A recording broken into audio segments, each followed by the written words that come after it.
하나님의 말씀은 창세기 6장 1절부터 8절까지 말씀, 오늘 우리에게 주시는 본문 말씀입니다.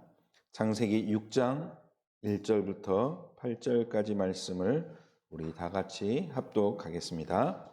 사람이 땅 위에 번성하기 시작할 때에 그들에게서 딸들이 나니 하나님의 아들들이 사람의 딸들의 아름다움을 보고 자기들이 좋아하는 모든 여자를 아내로 삼는지라. 여호와께서 이르시되 나의 영이 영원히 사람과 함께하지 아니하리니 이는 그들이 육신이 됨이라. 그러나 그들의 날은 120년이 되리라 하시니라. 당시 땅에는 네피림이 있었고 그 후에도 하나님의 아들들이 사람의 딸들에게로 들어와 자식을 낳았으니 그들은 용사라 고대의 명성이 있는 사람들이었더라. 여호와께서 사람의 죄악이 세상에 가득함과 그의 마음으로 생각하는 모든 계획이 항상 악할 뿐임을 보시고 땅 위에 사람 지으셨음을 한탄하사 마음에 근심하시고 이르시되 내가 창조한 사람을 내가 지면에서 쓸어버리되 사람으로부터 가축과 기는 것과 공중의 새까지 그리 하리니 이는 내가 그것들을 지었음을 한탄함이니라 하시니라. 그러나 노아는 여호와께 은혜를 입었더라. 아멘. 오늘도 믿음의 고백 한번 해보겠습니다. 주는 나의 그리스도시요 살아계신 하나님의 아들이십니다. 아멘. 오늘도 우리의 고백 위에 하나님의 나라가 임하게 될 줄로 믿습니다. 현장에서 날마다 그 응답을 체험하고 진짜 예수가 그리스도구나 이 사실을 누리는 우리 성도들 되길 바랍니다. 오늘 말씀의 제목 육신의 사람과 영적인 사람이라는 제목으로 오늘도 말씀을 나누겠습니다. 이 세상에는 두 종류의 사람이 있다고 할 수 있습니다. 오늘 제목처럼 어떤 사람이요? 육신의 사람, 그리고 어떤 사람? 영적인 사람. 이렇게 두 가지 사람으로 나눌 수 있죠. 외형적으로 보면 차이가 거의 나지 않죠. 구분할 수도 없는 것 아니겠습니까? 이것은 어떤 사람이 영적인 사람이고 어떤 사람이 육신의 사람인지 어떻게 알 수 있습니까? 솔직히 그것은 정확히 말하면 누구만 아신다? 하나님만 아시는 것이죠. 저 사람이 영적인 사람이다? 하나님이 아시는 것이기 때문에 우리는 함부로 판단할 수가 어떻게 보면 없는 것일 수 있을 것입니다. 단지 우리가 드러난 부분들을 통해서 그것을 미루어 짐작할 수 있기 때문에 그래서 우리가 영적인 사람이 되느냐 육신의 사람이 되어지느냐 내가 어떤 방향으로 도전해야 될 것인가 그래서 어떨 때로는 구분할 수 있는 것이죠. 영적인 사람 무엇에 관심 있는 사람입니까? 영적인 것에 말 그대로 영적인 것에 관심 있는 사람입니다. 쉽게 이야기하자면 말씀에 항상 관심 있는 사람 그리고 기도 응답에 항상 관심이 있는 사람. 그렇다면 저절로 그 관심의 결론은 237과 5천 종족 살리는데 방향이 맞춰져 있고 그 일을 하는데 관심이 있을 수밖에 없는 것이죠. 그것이 바로 영적인 사람의 모습입니다. 육신의 사람은 무엇에 관심이 있습니까? 눈에 보이는 것에 관심이 있죠. 이익과 손해. 내가 이익을 얻는 것, 손해보는 것 여기에 굉장히 관심이 많은 사람입니다. 또 때로는 율법에 굉장히 관심이 있죠. 야, 사람은 바르게 살아야 된다. 또 법대로 살아야 된다. 여기에 굉장히 관심이 많고 이것을 어기면 뭐하는 것에? 정죄하는 것. 그래서 정죄받아야 되기 때문에 비판하기도 하고 또 때로는 사람들을 또 어려운 가운데 몰아가기도 하지요. 그게 육신의 사람의 모습의 특징이기도 하는 것입니다. 이렇게 드러나는 것으로 이 사람이 무엇에 관심이 있냐? 영적인 것에 관심이 많구나. 영적인 사람이구나. 또 저 사람은 육신에 눈에 보이는 것에 이익에 관심이 많은 사람이구나. 저 사람은 되게 육신적인 사람이다. 이것이 보여지게 되는 것이죠. 어떻게 보면 우리의 방향과 목표는 무엇입니까? 영적인 사람이 되어지는 것. 이것이 우리의 방향 또는 목표라고 할 수 있겠죠. 그래서 우리에게 필요한 힘이 무엇입니까? 영적인 힘. 왜? 영적인 사람이 되기 위해서는 내 힘으로 할 수 없기 때문에 하나님의 힘이 필요하구나. 하나님 나에게 영적인 힘을 주옵소서. 이렇게 기도할 수밖에 없는 것입니다. 우리가 아는 복음은 또 그리스도의 언약은 무엇 중심입니까? 영적인 것 중심입니다.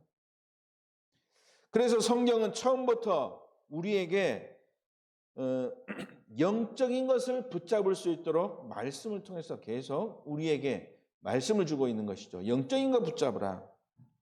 하나님의 형상 무엇입니까? 대부분의 사람들은 우리의 모양, 육신의 모양, 그 형상대로 창조되었다고 잘못 알고 있는 사람도 있는데 하나님의 형상은 곧 무엇에 관한 말씀입니까? 영적인 것에 관한 말씀입니다. 우리가 영적인 존재로 하나님의 형상을 닮아서 영적인 존재로 그래서 하나님과 서로 교제할 수 있는 것. 그래서 처음부터 우리를 영적인 존재로 창조하셨다. 그래서 한마디로 말하면 우리 인간은 어떤 존재다? 영적인 존재다라고 처음부터 선언한 말씀이죠. 그래서 성경 말씀을 통해서 처음부터 우리에게 이 영적인 것을 말씀해 주지 않았습니까? 또한 창세기 2장 17절 하나님이 우리에게 무엇을 주셨느냐? 언약이라는 것을 주었습니다. 언약, 눈에 안 보이는 약속 아니겠습니까? 하나님과의 약속. 그래서 하나님과 눈에 보이지 않는 이 영적인 관계를 가진 인간, 그 인간만이 하나님의 축복을 누릴 수 있다. 영적인 것에 대해서 처음부터 말씀하신 것이죠. 그런데 이 약속을 어긴 사건, 창세기 3장 1절에서 6절 말씀, 이 원죄 사건은 단순히 이 선악을 알게 하는 나무의 열매를 따먹는 행위적인 죄가 아니라 인간이 영적으로 누구를 떠났다? 하나님을 떠났다. 그래서 우리 인간에게 그때부터 모든 문제가 시작되었다. 한마디로 말하면 이 사건은 그냥 따먹었다라고 하는 행위적인 그러한 죄의 사건이 아니라 인간이 하나님을 떠나게 된 영적인 사건을 말하고 있는 것입니다.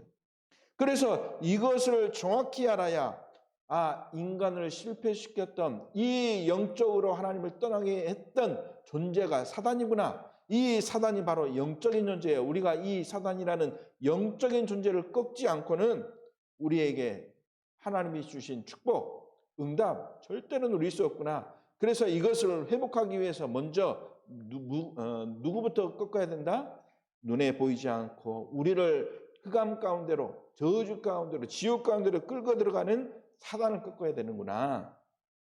그래야 영적으로 우리가 승리할 수 있고 영적인 축복을 우리가 누릴 수 있는 것이죠.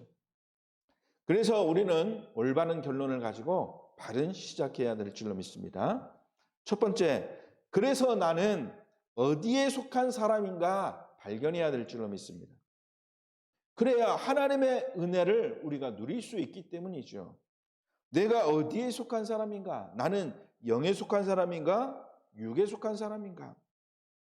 그래서 끊임없이 우리는 문제 올 때마다 사건이 일어날 때마다 선택의 순간 앞에서 어떤 결정을 해야 되겠습니까? 영적인 결정. 누가 기뻐하시는? 하나님이 기뻐하시고 하나님이 원하시는 결정할 수 있는 그런 사람이 되어야 될 줄로 믿습니다. 자, 오늘 본 말씀 보시겠습니다. 본 말씀 보면 창세기 6장 1절부터 8절까지 말씀입니다. 창세기 3장 사건 이후에 인간이 재앙 가운데 저주 가운데 이제 에덴 동산을 떠나서 이제 아담과 하와가 살게 되었고 창세기 4장에 보니까 이제 아들을 낳았는데 가인과 아벨을 낳았죠. 그런데 이 가인이 아벨을 죽이게 되는 사건이 나옵니다. 그 사건 이후로 하나님은 이 가인을 버리시고 이제는 누구에게 아담과 하와가 새롭게 얻은 아들 누굽니까? 셋, 그러죠. 셋이라는 이 셋의 가문을 통하여 하나님이 언약 전달의 가문으로 이 셋을 선택하셨다. 그러면서 창세기 6장 1절에는 그 이후에 인구가 이제 급속도로 증가되면서 이제는 사람들이 많이 이렇게 탄생하게 되는 것들을 말함으로 이 말씀을 시작하죠. 본문 보니까 이 본문에서도 두 종류의 사람을 구분해서 하나님은 말씀을 해 주십니다. 첫 번째 보니까 6장 2절에 보니까 뭐라고 말씀합니까? 하나님의 아들들이 그랬죠. 이 하나님의 아들들이 누구의 딸들? 사람의 딸들 그랬습니다. 여기서 말하는 하나님의 아들들 무엇을 말합니까? 하나님의 자녀. 하나님을 믿고 그 언약 안에 있는 하나님의 자녀를 말하고 있지요. 사람의 딸은 누구를 말하겠습니까? 그러면 육신의 사람인 바로 마귀의 자녀들을 말하고 있죠. 바로 어디 속에 있는 사람을 말하느냐? 불신자 6가지 상태 속에 있는 자들을 지금 말하고 있는 것입니다. 그런데 2절 말씀에 보니까 이 하나님의 사람들이 사람의 딸들의 아름다움을 보고 자기들이 좋아하는 모든 여자를 아내로 삼았다. 그렇게 말씀하고 있죠.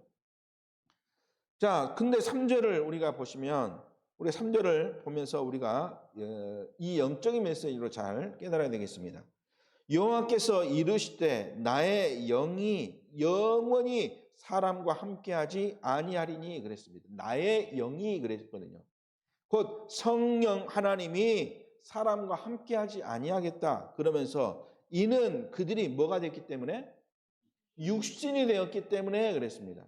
아니 사람의 딸들하고 이렇게 결혼해서 이제 이렇게 부부를 이뤘는데 그 사람들이 뭐가 됐다 그랬냐 보니까 하나님의 영이 떠나서 사람들이 뭐가 됐냐? 육신이 되었다 그랬습니다. 육신은 곧 무엇을 말합니까? 이 사단의 종로로 다는 그런 신분 가운데로 거하게 되었다. 하나님의 자녀들이 세상 문화 가운데 나오니까 이 세상이 어떻습니까? 보암직도 하고 또 먹음직도 하고 지혜롭게 할 만큼 탐스럽기도 한 그러한 선악과를 본 이 하와의 마음처럼 우리 인간이 세상 문화를 보니까 바로 이러한 마음이 들었죠. 지극히 육신적인 것에 눈이 끌리고 마음이 가고 그렇게 되는 것이죠. 그래서 이 유혹으로 말미암아 사단에게 장악되었고 그래서 하나님의 자녀가 무엇이 됐다? 육신이 되었다. 사단의 유혹에 속아 넘어가서 인간이 하나님을 떠나서 이제는 마귀의 자녀, 신분을 놓쳐버리고 육신이 되었다. 사망 가운데 이르게 되었다라고 하는 말씀이죠. 이것을 표현하기를 4절 보니까 뭐라 그럽니까? 당시에 땅에는 무엇이 있었고? 네피림이 있었고 네피림이 바로 무엇입니까? 사람이 죄악에 속아서 육신적인 존재로 완전히 변화된 그러한 모습으로 바뀌었다. 그래서 한마디로 이 세상이 육신적인 사람들의 세상에 가득 차게 되었다라고 하는 말씀이죠. 그것이 바로 네피림이다. 그 정도가 어느 정도냐 보니까 5절의 말씀에 보니까 뭐라 그랬습니까?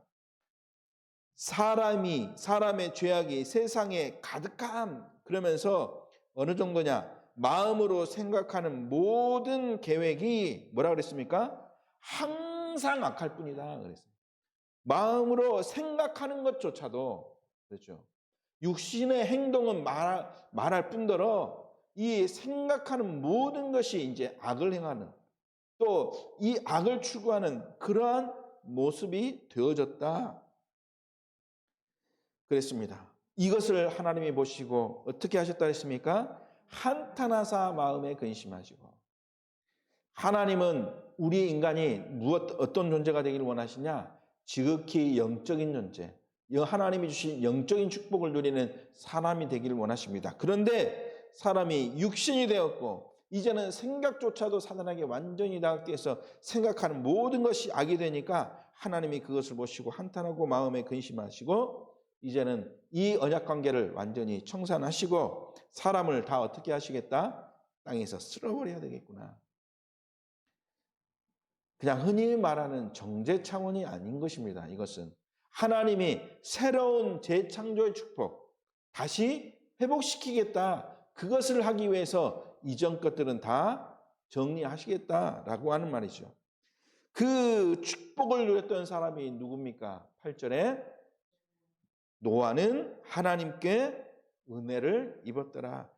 한 사람을 통해서 하나님은 구원의 약속을 다시 시작하도록 하나님이 하시겠다. 그래서 노아는 무엇을 입었다? 은혜를 입었다. 그래서 우리의 성도 여러분들은 발견해야 될 줄로 믿습니다. 나는 하나님의 은혜를 입은 사람이구나. 그래서 나는 구원받은 자의 축복이 나에게 있는 것입니다. 내 스스로, 내 노력으로, 내 열심으로 내가 하나님의 선택을 받을 수 없는 것이기 때문에 우리에게 필요한 것은 무엇이냐? 하나님의 은혜가 그래서 필요한 것이죠. 내 구원은 나의 의지로 되어진 것이 아니라 하나님의 은혜로 된 것이다. 노아가 이 세상이 멸망받게 된 저주 가운데 있었지만 이 노아는 하나님이 은혜로 구원하셨다. 바로 우리가 하나님의 은혜로 구원받은 것처럼 이것을 우리에게 말씀으로 주신 것이죠. 은혜 입은 노아. 그것이 바로 누구를 말합니까? 나를 말하고 있구나. 구원받은 나를 말하고 있구나. 나는 은혜 받은 사람이구나. 은혜 받은 어떤 사람? 영적인 사람. 왜 그렇습니까? 왜 우리는 영적인 사람이라고 말할 수 있습니까? 영으로 내 안에 누가 계시느냐? 예수 그리스도가 내 안에 주인되기 때문에 나는 하나님의 자녀요. 하나님의 자녀인 영적인 사람이다. 우리는 이렇게 고백할 수 있어야 될 줄로 믿습니다. 이 고백이 안 되면 누구한테 속을 수밖에 없습니까? 사단에게 속을 수밖에 없습니다. 그러니까 계속 육신의 것을 가지고 이 영적인 축복 누리지 못하도록 방해하는 것이죠. 그래서 우리는 두 번째로 봐야 될 게 영적인 것, 육신적인 것. 이것은 언젠가 복음 앞에서, 그리스도 앞에서 반드시 드러나게 되어 있다는 사실을 바르게 깨달아야 될 줄로 믿습니다. 영적인 것, 육신적인 것은 그리스도 앞에서 반드시 드러나게 되어 있다. 그렇기 때문에 우리는 영적인 것을 붙잡고 도전해야 될 줄로 믿습니다. 그래서 이것을 구분하기 위해서 우리는 분별하려고 애쓸 필요가 없는 것입니다. 하나님이 보이게 하시고 하나님의 시간표 속에서 깨달아지고 드러나게 되어 있기 때문이죠. 우리 사모님 아까 기도 때도 말씀하셨지만 지금 총회적으로 또 노예적으로 또 우리 다락방 전도 협회적으로도 지금 굉장히 공격이 많이 들어오고 있습니다. 아마 며칠 있으면 또 뭐 기자회견도 뭐 한다 그럽니다. 또 방송을 통해서 방송하기도 한다 그러고요. 누가 그러느냐? 총회 지금 협회 나가신다고 탈퇴하신다고 하시는 분들이 뭐 이런 일들을 하고 있다고 하는데 저는 뭐 그 중심에서 있지 않기 때문에 이런 것들을 가만히 이렇게 보면 자꾸만 드는 생각, 드는 느낌 그런 것들이 무엇이냐? 그들이 주장하고 공격하는 것들 그 내용들이 전부 뭐냐? 이것입니다. 전부 어떤 것을 가지고 공격하느냐? 전부 공격하는 내용들이 지극히 육신적인 것을 가지고 공격하고 있구나. 이것을 많이 이렇게 발견하게 되죠. 그것을 보면 꼭 뭐처럼 느껴지냐면 신천지 교회가 교회를 무너뜨리는 방법, 그 방법이 그 방법과 무척 유사하구나 하는 것을 많이 느낍니다. 신천지 성도들이 교회를 무너뜨리는 방법이 무엇입니까? 교회에 들어가서 중요한 일을 하는 사람 옆에 붙어가지고 만약 남자라면 또 여성성을 가지고 공격을 하죠. 그러죠? 그래서 이 여자 문제를 가지고 성적인 문제를 가지고 막 공격하게 됩니다. 무너지도록 해서요. 또 무엇을 가지고 공격합니까? 저 어떤 사람은 자꾸 이 돈, 물질에 대해서 투명하지 않구나 그러면서 교회 재정이라든지 이런 것을 가지고 계속 공격하면서 사람들 마음속에 뭘 줍니까? 정의감을 막 심어줍니다. 그 정의감이 어떤 정의감이냐? 육신적인 정의감을 심어줘요. 그래서 육신적으로 옳고 그름을 판단하게 해서 교회를 나누게 하고 싸우게 하고 분란시키고, 이 사람들처럼 지금 이 협회나 총회를 공격하는 사람들이 공격하는 방법이 무엇이냐? 첫 번째 들고 오는 것이 어떤 문제입니까? 도덕 윤리 문제, 돈, 성관계, 이 문제를 가지고 공격합니다. 성적인 문제들. 예를 들어서 우리가 돈이 있으면 어쩝니까? 좋은 물건을 사게 되잖아요. 그러죠? 좋은 물건, 좋은 옷 입고 사는 것 당연하잖아요. 그런데 지도자는 고무신 신고 다녀야 되고, 그러죠. 차를 타도 고급 차는 안 되고, 모르는 사람이 보니까 안 좋은 차 이렇게 타고 다녀야 서로 괴리가 없기 때문에 그래야 된다. 지극히 윤리적인 것을 가지고 공격합니다. 좋죠? 사람들이 아이고 저 목사님은 고무신 신고 다니네. 아우 겸손하네, 검소하네. 저것 가지고 어려운 사람 도와주지. 그래야 되는 거 아니냐? 그렇게 말합니다. 교회가 하는 일이 그것입니까? 교회는 그거 하는 것이 아니거든요. 사도행전 3장 1절에서 보니까 이 성전 미문의 안진뱅에게 베드로가 말했습니다. 무슨 말씀했습니까? 은과 금은 내게 없거니와 내게 있는 것 내게 주노니 곧 나사렛 예수 그리스도의 이름으로 걸으라고 했습니다. 교회가 할 일은 무엇입니까? 은과 금으로 도와주는 것이 아닙니다. 말씀으로 그 사람들에게 뭘 주는 겁니까? 해답되신 그리스도의 이름을 증거하는 것입니다. 영적인 메시지를 주는 것이죠. 다른 종교가 다 하는, 그러죠? 다른 종교가 하는 육신의 도움을 주는 것을 교회가 하는 것이다 라고 하는 것처럼 착각, 또 잘못된 사상, 그 속에서 우리는 벗어나야 된다는 것이죠. 또 우리가 지극히 육신적인 사람이기 때문에 여자 보면, 남자는 여자 보면 좋아하고 여자는 남자 보면 좋아할 수 있는 마음 생길 수 있죠. 그러나 그것을 사단이 공격하면 그것이 이제 문제 가운데 올 수밖에 없는데, 그 문제는 지극히 어떤 문제입니까? 개인적인 문제입니다. 개인의 성향. 그렇기 때문에 이것은 어떻게 하면 됩니까? 개인의 영적인 문제이기 때문에 회개하고 갱신하고 고침받으면 되죠. 만약에 이것 때문에 심판받고 한마디로 정죄받는다면 어떻게 하나님이 다윗과 같은 사람을 쓰셨겠습니까? 그렇죠? 한 사람의 장군을 죽이고 장군의 아내를 차지한, 지금으로 말하면 어마어마한 죄 아니겠습니까? 거의 법정에 가면 무기징역 이렇게 할 수 있겠죠. 그런데 여기에 묶여서 우리가 올바른 복음을 놓쳐버린다면 그것만큼 하나님이 원하는 그 길에 반대되는 길로 갈 수밖에 없다는 것을 우리가 발견해야 되는 것이죠. 예를 들어서 오직 정확한 복음만 말하는 사람이 술, 담배 하면 어떻게 되느냐? 오직 복음만 말하는 사람이 혹시 사람들이 못 타는 차, 좋은 차 타고 다니고 또 좋은 옷 입고 다니면 어떻게 되느냐? 오직 복음만 말하는 사람이 바람 피거나 범죄하면, 그렇다면 어떻게 되느냐? 어떻게 해야 되느냐? 우리가 여기에 대해서 영적인 것을 가지고 오늘 말씀을 통해서 바르게 분별해야 될 줄을 믿습니다. 그래서 오늘 우리가 한번 봐야 될 말씀이 요한복음 8장의 말씀을 우리가 봐야 되겠습니다. 한번 우리 찾아보겠습니다. 요한복음 8장.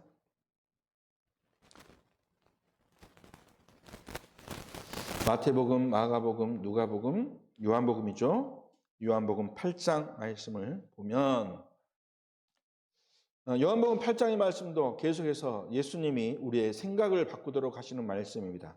예수는 갈림산으로 가시니라 그러면서 2절에 다시 성전으로 들어오시니 백성이 다 나온지라 앉으사 그들을 가르치더니, 자, 가르치고 있는데 3절에 보니까 서기관들과 바리새인들이 음행 중에 잡힌 여자를 끌고 와서 가운데에 세우고 그랬습니다. 음행, 곧 타락된 그 음란한 행위를 하다가 잡혔다는 것이죠. 그 여자를 누가 잡았습니까? 서기관과 바리새인들이 의도를 가지고 왔다는 것이죠. 예수님께. 그래서 예수님께 말하되 4절에 선생이여 이 여자가 간음하다가 현장에 잡혔습니다. 그랬죠. 그러면서 모세는 율법으로 이러한 여자를 잡으면 돌로 쳐서 이렇게 죄를 이렇게 정죄해야 됩니다. 그러면 예수님은 그러면 어떻게 해야 됩니까? 예수님 어떻게 해야 됩니까? 당신은 어떻게 하시겠습니까? 의도를 가지고 지금 물어보는 것입니다. 6절에 보니까 그들이 이렇게 말함은 고발할 조건을 얻고자 하여 예수를 뭐하기 위해서? 시험하려고 그랬다 그랬죠. 그래서 예수님의 몸을 굽히사 손가락으로 땅에 쓰시니 저는 아쉬운 게 이 땅에 도대체 예수님이 무엇을 쓰셨느냐 이게 참 궁금한데 그러면서 7절에 보니까 그들이 묻기를 마치 아니하는지라 이에 일어나 이르시되 너희 중에 누가 죄 없는 자가 돌로 먼저 치라 이렇게 이 말씀하시죠. 자, 이 말씀을 하시고 다시 몸을 굽혀 손가락으로 땅에 쓰시니 그들이 이 말씀을 듣고 무엇에? 양심의 가책을 느껴 어른으로부터 시작해서 전문의까지 하나씩 다 그 자리에서 떠나게 되었다. 모든 사람이 누구다?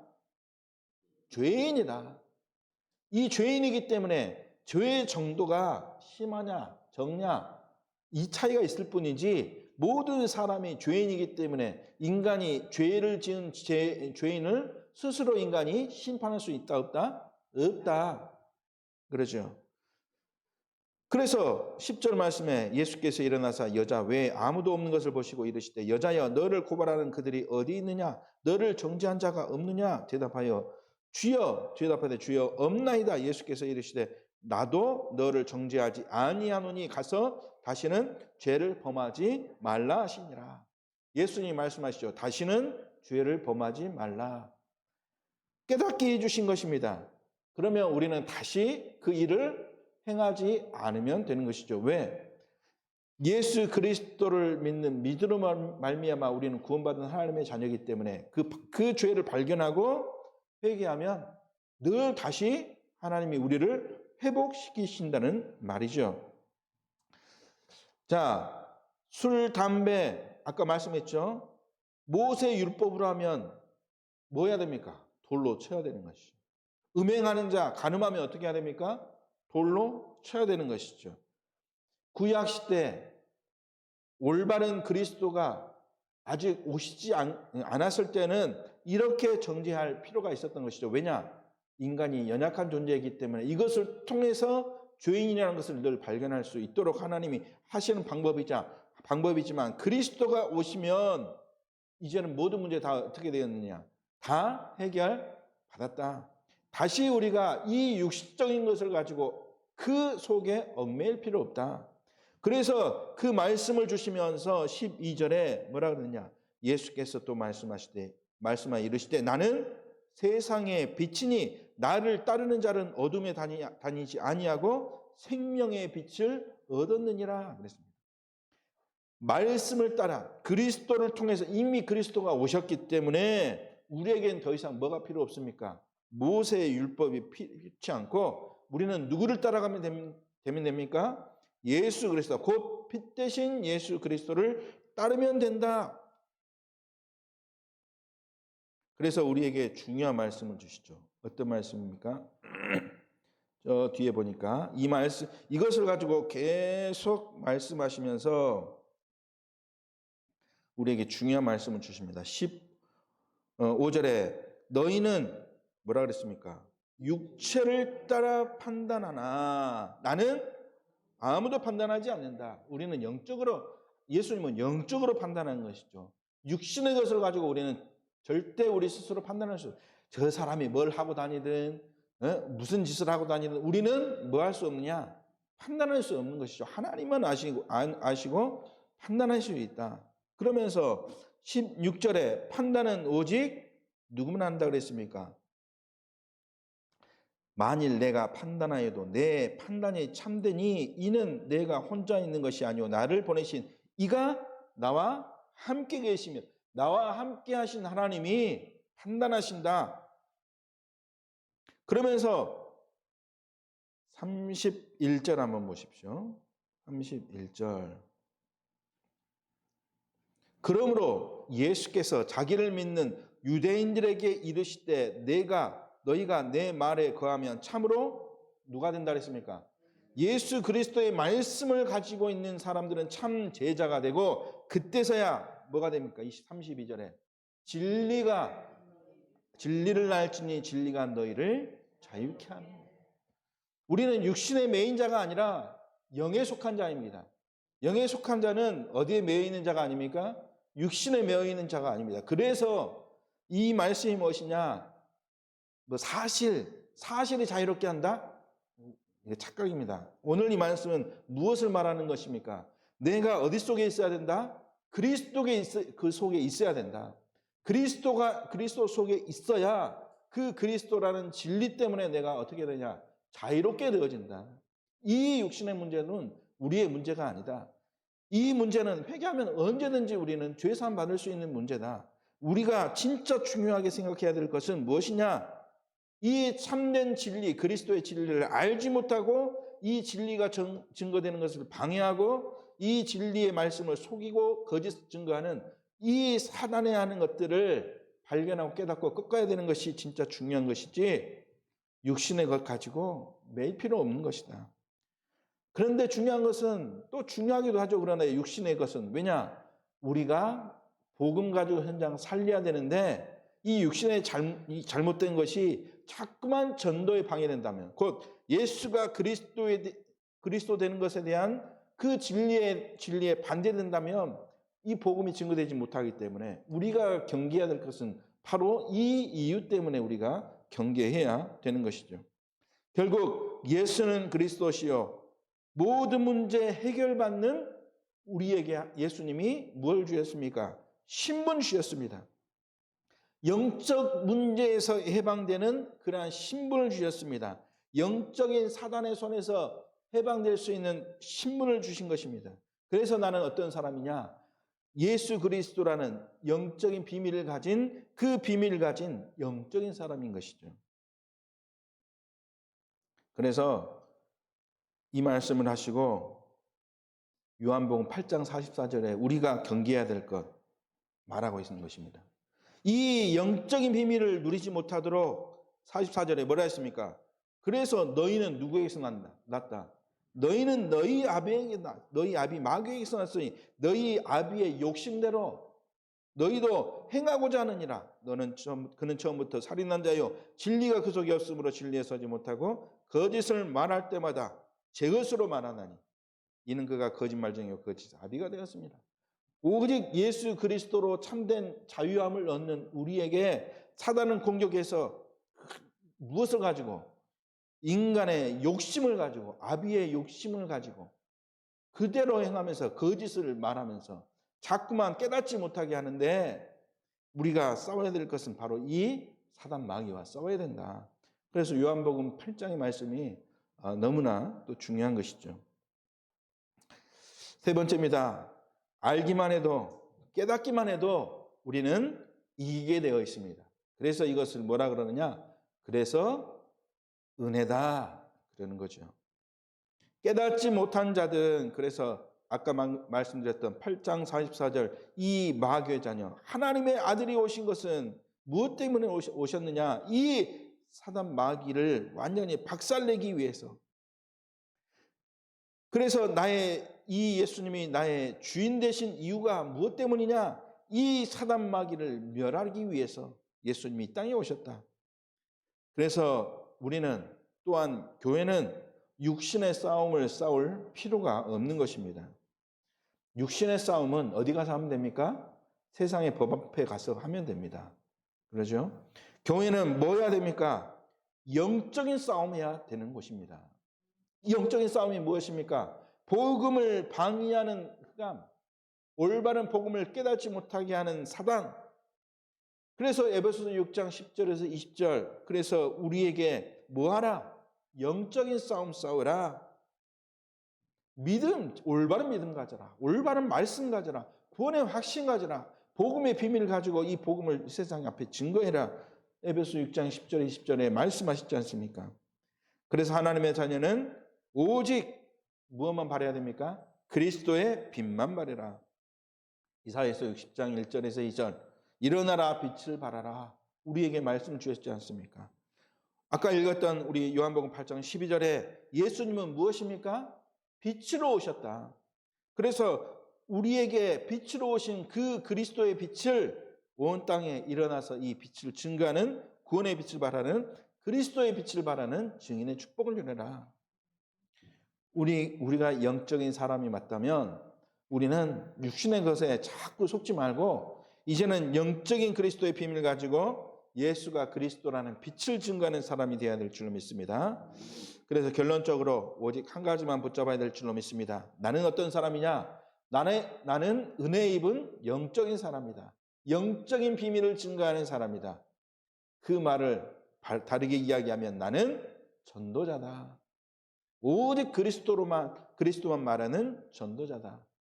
그래서 영적인 사람 특징, 오직 구원의 비밀을 증거하는 전도자로 쓰임받는 그러한 사람. 그러면 그 사람은 누가 책임지십니까? 하나님이 은혜 가운데 모든 것을 책임져 줄 줄로 믿습니다.